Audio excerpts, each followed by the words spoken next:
period of the hollow peace, the post-Cold War era, the seasons will change. Prophecy of La Salette, 1846. We have to expect a day when the balance of nature will be lost. Quetzalcoatl, Anno Domini 947.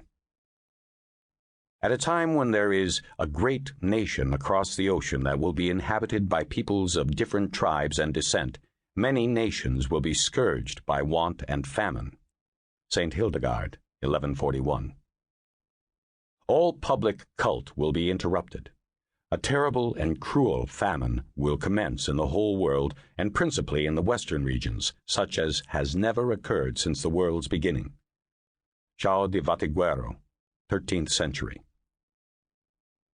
These conditions have not changed, for the hardships for this century have not begun yet, so far as the supply and demand for foods are concerned. Edgar Cayce, 1943, number 257-254. The earth dries up and withers. The world languishes and withers. The exalted of the earth languish. The earth is defiled by its people. They have disobeyed the laws, violated the statutes, and broken the everlasting covenant. Therefore a curse consumes the earth. Its people must bear their guilt. Therefore earth's inhabitants are burned up, and very few are left. Isaiah chapter 24, verses 4 through 6. Chapter 1. Day 1. Santa Pelagia, Mexico. The first thing Deauchez noticed when he woke up was how quiet it was. He arose from his makeshift bed on the couch and went to the window of Father Espanza's office, pulled back the heavy drapes, and blinked in the glare of the midday sun. The streets of Santa Pelagia were empty. Discarded blankets in dirty doorways, food wrappers, and other more personal cast-offs, like the baby shoe perched on a nearby flower pot, were the only evidence of the crowds that had so recently inundated the small village. Even the thick pall of fear was gone, leaving an aftertaste like that at the scene of a day-old car wreck. Deauchez checked his watch. He'd been out for 10 hours. He wished Martinez or Espanza had awakened him, but then they wouldn't unless he'd requested it, would they? And he hadn't said a word to them when he'd stumbled back through the dark last night, hadn't spoken, hadn't even checked the statue in the vestibule. To what end? It had bled, of course. Certainly the thing had bled.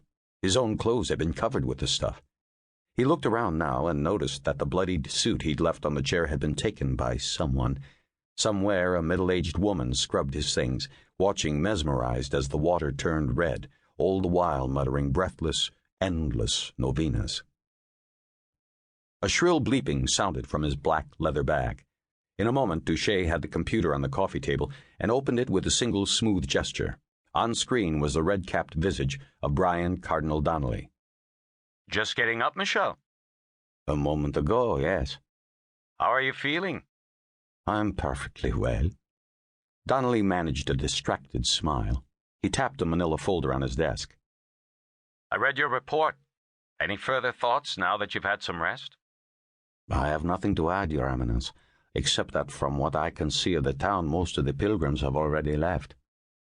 Last night's was understood to be the final message, wasn't it? Even so, the crowds must have been quite eager to get home.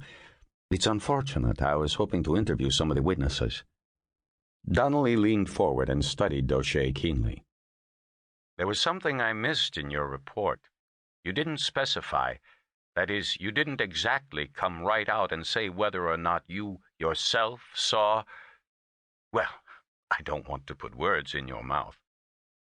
Deauchez had a brief flash of the old cypress in Sanchez's field, the leaf-laden, oddly twisted top branches shaking violently in a wind that made no sound.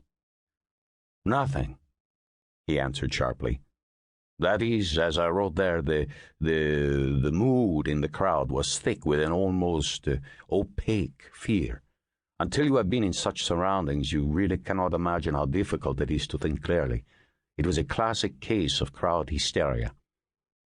Donnelly was looking at him with an odd expression. Deauchez found he didn't much care for it. He told himself it was only because the lighting in the room was difficult, with the bright sun hitting him from behind. The laptop's inboard camera was not the best.